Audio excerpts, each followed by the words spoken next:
दोन गाड्यांच्या भीषण अपघातात 8 जणांचा मृत्यू झाल्याची हृदयद्रावक घटना घडली आहे. मृतांमध्ये 3 लहान मुलं आणि 5 महिलांचा समावेश आहे. तर या घटनेत 23 जण जखमी झाले असून यापैकी 4 प्रकृती गंभीर असून त्यांना रायपूरच्या एम्स रुग्णालयात दाखल करण्यात आलं, तर इतरांचा उपचार बेमेतरा आणि सिमगा येथील रुग्णालयामध्ये सुरू आहे. पिकअप गाडीच्या झालेल्या अपघातावेळी गाडीमध्ये 40 ते 50 जण असल्याची माहिती समोर आली. मिळालेल्या माहितीनुसार हा अपघात छत्तीसगडच्या बेमेतरा येथे झाला.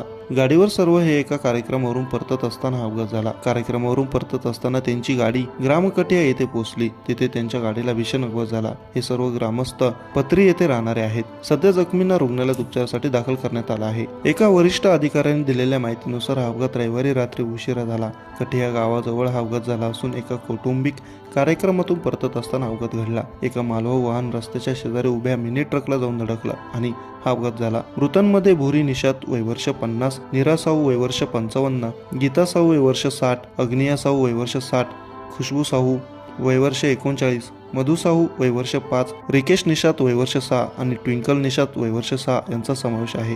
तर जखमींना उपचार सुरू आहेत. पण या घटनेने संपूर्ण गावात हळहळ व्यक्त होत आहे.